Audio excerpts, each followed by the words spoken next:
المرسلين وعلى آله وصحبه الفائزين إلى الله أما بعد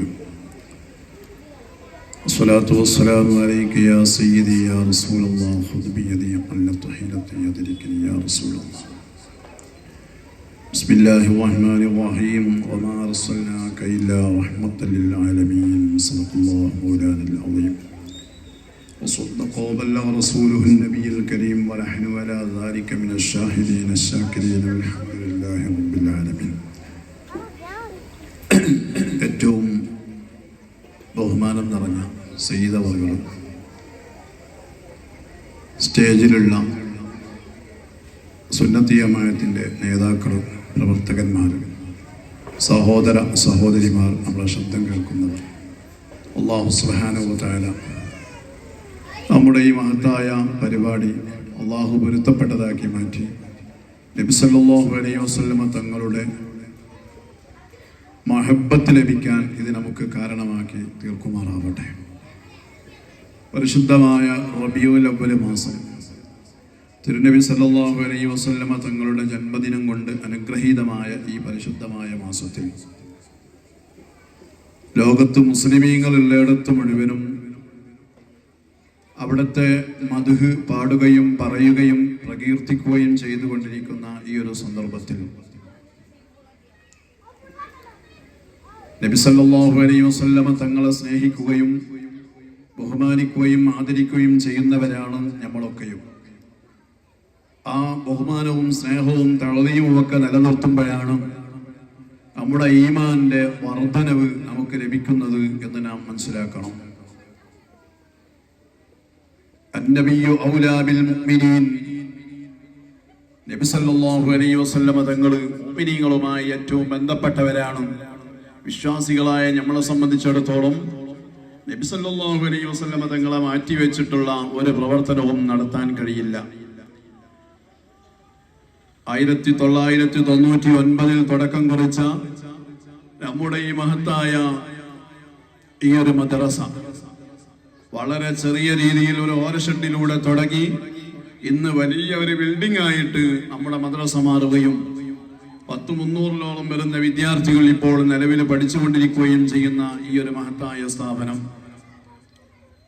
എത്രയോ വിദ്യാർത്ഥികൾ തുടങ്ങിയത് മുതൽ പഠിച്ച് ഇറങ്ങി ആയിരക്കണക്കിന് കുട്ടികൾ ഇവിടുന്ന് അള്ളാഹുവിന്റെ ദീന് പഠിക്കുകയും മനസ്സിലാക്കുകയും ചെയ്ത് അവരൊക്കെ പഠിച്ചിറങ്ങി വിവിധങ്ങളായ സ്ഥലങ്ങളിലും സഹോദരിമാര് വിവിധങ്ങളായ വീടുകളിലുമൊക്കെ അവര് ജീവിച്ചു കൊണ്ടിരിക്കുമ്പോൾ ഞാൻ ഓർമ്മപ്പെടുത്തുന്നത് നബി സല്ലല്ലാഹു അലൈഹി വസല്ലമ തങ്ങളാണ് വമാ അർസൽനാക ഇല്ലാ റഹ്മത്തൽ ലിൽ ആലമീൻ. ലോകത്തിന് അനുഗ്രഹമായിട്ടാണ് ഹബീബ് തിരുനബി സല്ലല്ലാഹു അലൈഹി വസല്ലമ തങ്ങളെ അല്ലാഹു തആല ഭൂമി ലോകത്തേക്ക് കൊണ്ടുവന്നത്. നബി തങ്ങൾ റഹ്മത്താണ് എന്ന് പരിശുദ്ധമായ ഖുർആൻ നമ്മളെ വ്യക്തമായി ഓർമ്മിപ്പിക്കുകയാണ്. ആ റഹ്മത്ത്, ആ കാരുണ്യം, അതിൽ നാം സന്തോഷിക്കുകയും അതുമായി ഇടപെട്ട് ജീവിക്കുകയും ചെയ്യുമ്പോഴാണ് വിശ്വാസികളായ നമ്മളെ സംബന്ധിച്ചിടത്തോളം നമ്മുടെ ഈമാനിന് മാധുര്യം ലഭിക്കുന്നത്. ഈമാൻ എന്ന് പറയുന്നത് മനുഷ്യന്റെ മനസ്സിന്റെ അകത്ത് കിടക്കുന്ന ഏറ്റവും വലിയൊരു വെളിച്ചമാണ്. ആ വെളിച്ചം കെട്ടടങ്ങി പോകുന്ന ഒരവസ്ഥ വിശ്വാസിക്ക് ഉണ്ടാവാൻ പാടില്ല. അത് കെട്ടടങ്ങി പോകുന്ന സാഹചര്യം വിശ്വാസിക്കുണ്ടെങ്കിൽ നബി സല്ലല്ലാഹു അലൈഹി വസല്ലമ തങ്ങളുമായിട്ട് അവനക്ക് ബന്ധമില്ല എന്നതാണ് യാഥാർത്ഥ്യം. ലോകത്ത് ഏതേത് പ്രശ്നങ്ങളുണ്ടെങ്കിലും ഏതേത് വിഷയങ്ങളുണ്ടെങ്കിലും എല്ലാത്തിനും അള്ളാഹുവിന്റെ റസൂൽ സല്ലല്ലാഹു അലൈഹി വസല്ലമ തങ്ങൾ പരിഹാരം തന്നിട്ടുണ്ട്, പരിഹാരം പറഞ്ഞു തന്നിട്ടുണ്ട് എന്ന് നമുക്കറിയാം. ഹബീബായ നബി സല്ലല്ലാഹു അലൈഹി വസല്ലമ തങ്ങളുടെ 63 കൊല്ലക്കാലത്തെ ജീവിതത്തിന്റെ എല്ലാ മേഖലകളും ചരിത്രങ്ങളിൽ രേഖപ്പെടുത്തിയിട്ടുണ്ട്. അവിടുത്തെ ശരീരം മുതൽ, ശരീരത്തിന്റെ പ്രകൃതി മുതൽ, ശരീരത്തിന്റെ കളറ് മുതൽ എത്രത്തോളം എന്ന് വെച്ചാൽ സയ്യിദുനാ അനസ് ബിൻ മാലിക് റളിയല്ലാഹു അൻഹു റിപ്പോർട്ട് ചെയ്യുന്ന ഹദീസിൽ കാണാം, നബി സല്ലല്ലാഹു അലൈഹി വസല്ലമ തങ്ങളുടെ താടിയിലും തലയിലുമായിട്ട് 20ഓളം വരുന്ന രോമങ്ങൾ, അല്ലെങ്കിൽ മറ്റൊരു റിവായത്തിൽ 16ഓളം വരുന്ന രോമങ്ങൾ, വേറൊരു റിവായത്തിൽ 17 വരുന്ന രോമങ്ങള്, നിരച്ച രോമങ്ങൾ ഉണ്ടായിരുന്നോ എന്ന് അനസ് റളിയല്ലാഹു അൻഹു ഉദ്ധരിക്കുന്ന ഹദീസിൽ കാണാം. ചില മഹാന്മാരായ സ്വഹാബിമാർ നബി തങ്ങളുടെ ചരിത്രം പറഞ്ഞിട്ട് ആ നിരയോട് കൂടെ തന്നെ നബി സല്ലല്ലാഹു അലൈഹി വസല്ലമ തങ്ങൾ അതിനെ ഒരു കളറ് ചേഞ്ച് വരുത്തുന്ന രീതിയിൽ അതേ അല്ലാഹുവിന്റെ റസൂല് ഉപയോഗിച്ചിരുന്ന കാലഘട്ടത്തിൽ ഉണ്ടായിരുന്ന പിന്നെ അതിന് കളറായ രീതിയിലാണ് ചുവപ്പ് കളർ കൊടുത്തുകൊണ്ട് നബി സല്ലല്ലാഹു അലൈഹി വസല്ലം മൈലാഞ്ചിന്റെ കളർ വരെ കൊടുത്തിരുന്നു എന്ന് വരെ ഹബീബായ നബി സല്ലല്ലാഹു അലൈഹി വസല്ലം തങ്ങളുടെ ജീവിതം രേഖപ്പെടുത്തി വെച്ചത് കാണാം. അപ്പൊ നബി തങ്ങളുടെ ജീവിതത്തിന്റെ എല്ലാ മേഖലയും ഇങ്ങനെ ഒരു നേതാവിനെ ലോകത്ത് കാണാൻ കഴിയില്ല. അള്ളാഹുവിന്റെ റസൂലിനെ കുറ്റപ്പെടുത്തണമെന്ന് ചിന്തിക്കുന്ന ആളുകൾക്ക് യഥാർത്ഥത്തിൽ കുറ്റങ്ങൾ കണ്ടെത്താൻ കഴിയില്ല. അതുകൊണ്ടാണ് ഞാൻ ഓർമ്മപ്പെടുത്തുന്നത്, ഏറ്റവും വലിയ യുക്തിവാദി സംഘടനയുടെ നേതാവായ ഒരു മനുഷ്യൻ അള്ളാഹു ഇല്ല എന്നും നബിതങ്ങൾ ഇല്ല എന്നും ഈ ലോകത്തൊക്കെ പ്രകൃതിയാൽ നിർമ്മിക്കപ്പെട്ടതാണെന്നും ഈ ലോകം അള്ളാഹുവിന്റെ ഒരു രീതിയിലല്ല, റബ്ബിന്റെ പിടുത്തത്തിലല്ല നടക്കുന്നതെന്നും എന്ന് വിശ്വസിക്കുന്നവരാണ് യുക്തിവാദികൾ എന്ന് പറയുന്നത്. ആ യുക്തിവാദികളുടെ നേതാവ് ഒരു പുസ്തകം എഴുതിയപ്പോൾ നബി സല്ലല്ലാഹു അലൈഹി വസല്ലമ തങ്ങളെ സംബന്ധിച്ച് അറിയാതെ പറഞ്ഞു പോയിട്ടുണ്ട്. അവിടത്തെ 25 കൊല്ലക്കാലം എന്ന് പറഞ്ഞാൽ അവിടത്തെ 25 വയസ്സ് വരെയുള്ള സന്ദർഭം അവിടെ നിന്ന് ജീവിച്ചപ്പോൾ ആ 25 കൊല്ലത്തിന്റെ ഇടയിൽ ഒരു സ്ത്രീയുമായിട്ട് ഇടപെടുകയോ സംസാരിക്കുകയോ ബന്ധപ്പെടുകയോ ചെയ്തിട്ടില്ല എന്നത് മനുഷ്യൻ തന്നെ രേഖപ്പെടുത്തിയത് കാണാം. ഞാൻ എന്തിനാണ് ഇത് ഓർമ്മിപ്പിച്ചത്? അള്ളാഹുവിന്റെ റസൂലിനെ എങ്ങനെയെങ്കിലും കുറ്റപ്പെടുത്താൻ വേണ്ടി ചിന്തിക്കുന്ന ലോബികൾ, ചിന്തിക്കുന്ന ആളുകൾ ഇന്ന് ലോകത്ത് എത്രയോ ഉണ്ട്. പക്ഷെ അവര് പഠനം നടത്തിയിട്ട് ആ വിഷയത്തിൽ പിറകോട്ട് പോകലല്ലാതെ നബി സല്ലല്ലാഹു അലൈഹി വസല്ലം തങ്ങളുടെ ജീവിതത്തിൽ ഒരു കുറ്റം പറയാൻ ഒരാൾക്കും കഴിയില്ല. എന്തേ കാരണം? ഈ ലോകത്തുള്ള എല്ലാത്തിന്റെയും അടിസ്ഥാനമായ കാരണം ഇല്ലാ മുഹമ്മദുൻ സല്ലല്ലാഹു അലൈഹി വസല്ലം സബബുഹാ, എല്ലാത്തിന്റെയും കാരണം മുഹമ്മദ് നബി സല്ലല്ലാഹു അലൈഹി വസല്ലം തങ്ങളാണ്.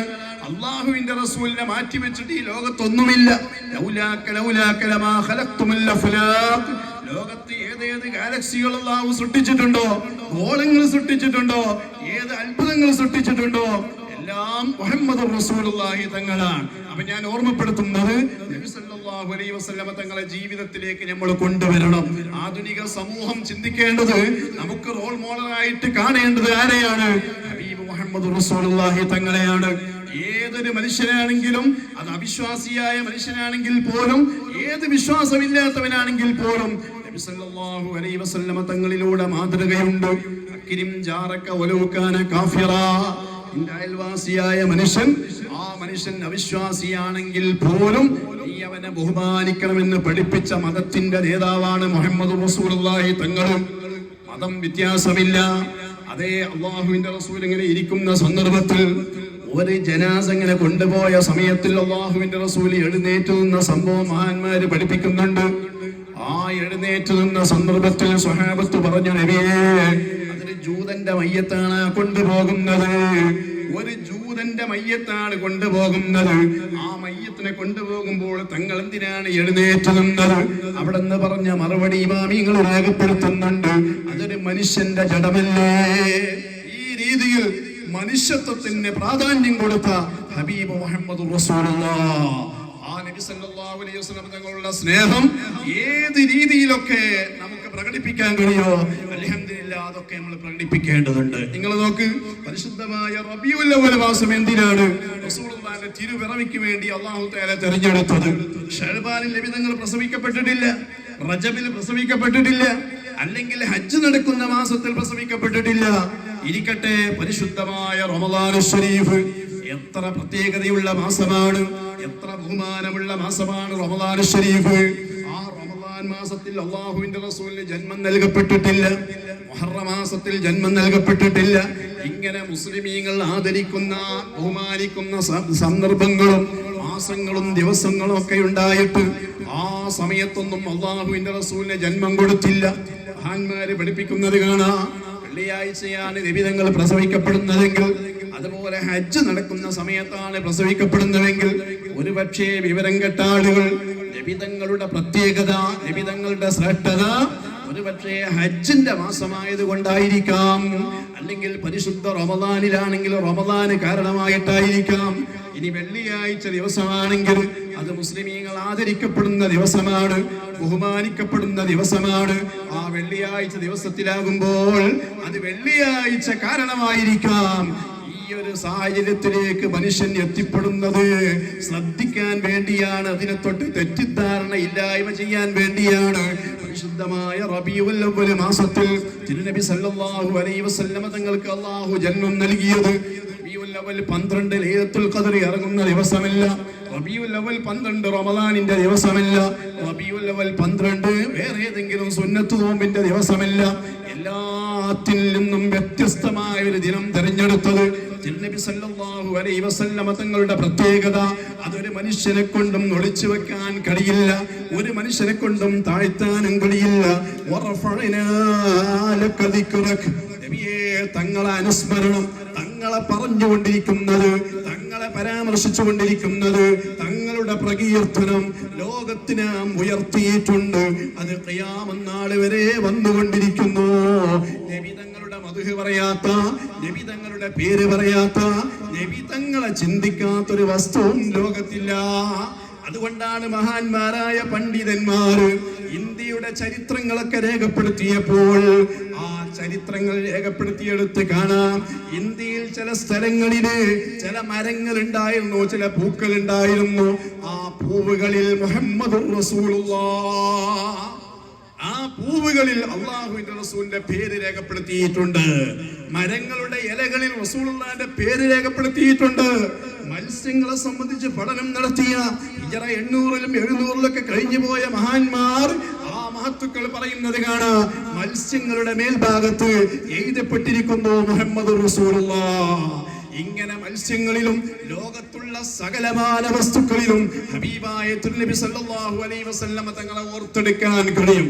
എത്രത്തോളം ഇരിക്കുന്ന പ്രസംഗിക്കുന്ന ഞാനടക്കം, ഇരിക്കുന്ന നമ്മളടക്കം, നമ്മളിങ്ങനെ മലർന്നു കിടന്ന് ചെരിഞ്ഞു കിടന്നാൽ മഹാന്മാര് പഠിപ്പിക്കുന്നത് കാണാം, മുഹമ്മദ് എന്നൊരു ബോർഡിൽ നീട്ടി അങ്ങോട്ട് എഴുതിയാൽ ആ എഴുതിയതുപോലെയാണ് ഒരു മനുഷ്യന്റെ ശരീരത്തിന്റെ പ്രകൃതി എന്ന് മഹാന്മാര് രേഖപ്പെടുത്തിയത് കാണാം.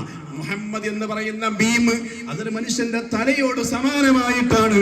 കയ്യും കാലും മറ്റു ഭാഗങ്ങളൊക്കെ ഹാവും ദാലും തുടങ്ങിയുള്ള അക്ഷരങ്ങളോട് സമാനമാണെന്ന് മഹാന്മാര് പഠിപ്പിച്ചത് കാണാം. അതുകൊണ്ടാണ് നരകത്തിൽ കത്തി വെന്തരിയുന്ന മനുഷ്യരെ സംബന്ധിച്ച് ഹദീസിന്റെ ഗ്രന്ഥങ്ങളിൽ നമുക്ക് വായിക്കാൻ കഴിയുന്നത്, യഥാർത്ഥത്തിൽ നരകത്തിൽ കടക്കുന്നത് ഈ ഒരു രൂപത്തിലല്ല, ഈ ഒരു രൂപത്തിൽ നിന്ന് മാറ്റം വന്നുകൊണ്ട് പന്നിയുടെ സൂറത്തുൽ ഖിൻസീർ, പന്നിയുടെ രൂപത്തിലാണ് ഈ ഒരു മനുഷ്യനെ മാറ്റിമറിക്കപ്പെടുന്നത്. കാരണം എന്തുകൊണ്ട്? മുഹമ്മദ് എന്ന് പറഞ്ഞ ആകൃതിയിൽ സൃഷ്ടിക്കപ്പെട്ട ഒരു മനുഷ്യനെ നരകത്തിലിട്ട് ശിക്ഷിക്കുന്നത് പടച്ച തമ്പുരാൻ ഇഷ്ടപ്പെടുന്നില്ല, അല്ലാഹുവിന് ഇഷ്ടമില്ല. നരകത്തിലേക്ക് കടക്കുന്നത് പന്നിയുടെ രൂപത്തിലായിക്കൊണ്ടാണ്. അപ്പൊ മുഹമ്മദ് എന്ന ആകൃതിയിലാണ് മനുഷ്യനെ അല്ലാഹു തആല സൃഷ്ടിച്ചത് എന്ന് മഹാന്മാരെ രേഖപ്പെടുത്തിയത് കാണാം. ആ നബി തങ്ങളുടെ ജന്മദിനത്തിൽ സന്തോഷിക്കുന്നത് ഇസ്ലാമിന്റെ അഹ്ലുകാർ മുഴുവനുമായിരുന്നു. അറബികളാവട്ടെ അനറബികളാവട്ടെ, ഈ സാഇരിൽ ബിലാദ്, ലോകത്തിന്റെ എല്ലാ ഭാഗങ്ങളിലും, ലോകത്ത് മുഴുവനും അല്ലാഹുവിന്റെ റസൂൽ യഹ്തഫിലൂന ബിമൗലിദി റസൂലില്ലാഹ്. റസൂലുള്ളാഹിന്റെ മൗലിദ് ഓതാത്തൊരു ലോകവും വേറെ ഉണ്ടായിട്ടില്ല. മക്കയിലും മദീനയിലും ലോകത്തിന്റെ എല്ലാ ഭാഗങ്ങളിലും അല്ലാഹുവിന്റെ റസൂലിന്റെ മൗലിദ് ഓതിയിട്ടുണ്ട്. റസൂലുള്ളാഹിന്റെ മദ്ഹ് പറഞ്ഞിട്ടുണ്ട്. നബി തങ്ങൾ ജനിച്ച ദിവസം വരുമ്പോൾ, റബീഉൽ അവ്വൽ 12ന്റെ സുബഹിന്റെ സമയം വരുമ്പോ, ഇന്നും നിങ്ങൾ മക്കയിൽ ചെന്ന് നോക്കിയാൽ അല്ലാഹുവിന്റെ റസൂൽ പ്രസവിച്ച സ്ഥലം അതൊരു ബിൽഡിംഗ് ആക്കി കെട്ടിയിട്ട് വലിയൊരു ഖുതുബ്ഖാനയായിട്ട്, ലൈബ്രറി ആയിട്ട് അതേ സൗദി ഗവൺമെന്റ് ഇന്നും സൂക്ഷിച്ചു കൊണ്ടിരിക്കുകയാണ്. അതിന്റെ മഹത്വം കൊണ്ടല്ലേ സൂക്ഷിക്കുന്നത്. ആ പ്രസവിച്ച സ്ഥലത്ത് അവിടെ വെച്ച് മൗലിദുകൾ നടന്നിരുന്നു. റസൂലുള്ളാഹിനെ സംബന്ധിച്ച് പദ്യങ്ങൾ പാടിയതും അല്ലാഹുവിന്റെ റസൂലിന്റെ മദ്ഹ് പറഞ്ഞതുമൊക്കെ മഹാന്മാര് രേഖപ്പെടുത്തിയത് കാണാം. ഞാൻ ഓർമ്മപ്പെടുത്തുന്നത്, അപ്പൊ തിരുനബി സല്ലല്ലാഹു അലൈഹി വസല്ലമ തങ്ങളുടെ ബഹുമാനം, അവിടുത്തെ ആദരവ്, അവിടുന്ന് ജനിച്ച മാസം വരുമ്പോ, ജനിച്ച ദിവസം വരുമ്പോ അതിന്റെ പേരിൽ സന്തോഷിക്കുക എന്നുള്ളത് ഈമാനുള്ളവരുടെ കടമയാണ്, ഈമാനുള്ളവരുടെ ബാധ്യതയാണ്. അതുകൊണ്ടല്ലേ പരിശുദ്ധമായ ഖുർആൻ അതിലേക്ക് സൂചിപ്പിക്കുന്ന ആയത്തുകൾ പറയുന്നുണ്ട്, അതിലേക്ക് സൂചിപ്പിക്കുന്ന ഹദീസുകളുണ്ട്. നിങ്ങൾ നോക്ക്, മദീനയിലേക്ക് റസൂലുള്ളാഹി തങ്ങൾ കടന്നു വന്നപ്പോൾ മദീനത്തുള്ള ആളുകൾ അന്ന് മുഹറം 10ന്റെ സമയത്ത് അല്ലാഹുവിന്റെ റസൂൽ വന്ന ആ സന്ദർഭത്തിൽ നോമ്പുകാരായി മാറിയിട്ടുണ്ട്. നബി തങ്ങൾ ചോദിച്ചു, എന്തേ ഇന്നൊരു നോമ്പ്? അവിടെയുള്ള നോമ്പ് നോറ്റ ആളുകൾ പറഞ്ഞു, ഇന്ന് മൂസാ നബി അലൈഹിസ്സലാമിന്റെ അനുയായികൾക്ക് അല്ലാഹു തആല രക്ഷ കൊടുക്കുകയും ഫിറഔനെ അല്ലാഹു തആല നശിപ്പിക്കുകയും ചെയ്ത സമയമാണ്. അതിന്റെ ശുക്ർ രേഖപ്പെടുത്താൻ വേണ്ടി, നന്ദി രേഖപ്പെടുത്താൻ വേണ്ടിയിട്ടാണ് ഞങ്ങൾ നോൻപനുഷ്ഠിക്കുന്നത് എന്ന് നബി സല്ലല്ലാഹു അലൈഹി വസല്ലം തങ്ങളോട് പറഞ്ഞപ്പോ അല്ലാഹുവിന്റെ റസൂൽ അവരോട് പറഞ്ഞ മറുപടി ഉണ്ട്. അതെന്താ? മൂസാ നബി അലൈഹിസ്സലാമിനോടും മൂസാ നബിയെ കൊണ്ട് വിശ്വസിച്ചവരോടൊക്കെ ഏറ്റവും കൂടുതൽ കടപ്പാടുള്ളത്, ഏറ്റവും കൂടുതൽ ബാധ്യതയുള്ളത് അത് എനിക്ക് തന്നെയാണ്. അതുകൊണ്ട് നബി സല്ലല്ലാഹു അലൈഹി വസല്ലം പറഞ്ഞു, നിങ്ങളിപ്പോ 10 നോമ്പ് നോൽക്കുന്നുവെങ്കിൽ ഇൻഷാ അല്ലാഹ് ഇൻ ബഖീതു ഇലാ ഖാബിലിൻ ലാ അസൂമന്ന താസിയ വൽ ആശിറ, അടുത്ത വർഷം ഉണ്ടാകുമ്പോ ഞാൻ 9ഉം 10ഉം നോമ്പ് ഞാൻ നോൽക്കുമെന്ന് തിരുനബി സല്ലല്ലാഹു അലൈഹി വസല്ലം നിങ്ങൾ പഠിപ്പിച്ചത് കാണാം. ഈ ഹദീസ് ഇമാം ബുഖാരി റളിയല്ലാഹു അൻഹു റിപ്പോർട്ട് ചെയ്യുന്നുണ്ട്. ഈ ഹദീസ് വിശദീകരിച്ചിട്ട് ഹാഫിദ് ഇബ്നു ഹജർ അൽ അസ്ഖലാനി റളിയല്ലാഹു അൻഹു പഠിപ്പിക്കുന്നത് കാണാം. അല്ലാഹുവിന്റെ റസൂലിന്റെ ബഹുമാനം, ആ ബഹുമാനം നിലനിർത്താൻ വേണ്ടിയിട്ട് നബിതങ്ങൾ ജനിച്ച ദിവസത്തിൽ സന്തോഷിക്കുന്നത് ഈ പറഞ്ഞ ഹദീസിന്റെ അടിസ്ഥാനത്തിൽ അല്ലാഹുവിന്റെ റസൂൽ അംഗീകരിച്ച കാര്യമാണ്. ഇമാം ബുഖാരി റിപ്പോർട്ട് ചെയ്ത ഹദീസുകളിൽ നിന്ന് നമുക്കതല്ലേ മനസ്സിലാകുന്നതെന്ന് മഹാന്മാര് പഠിപ്പിക്കുമ്പോ അഹ്ലുസുന്നത്തി വൽ ജമാഅത്തിന്റെ വിശ്വാസികളായ നമ്മളെ സംബന്ധിച്ചിടത്തോളം അരക്കിട്ട് ഉറപ്പിച്ചൊരു വിശ്വാസത്തിന്റെ ഉടമകളാണ് നമ്മളെ മനസ്സ്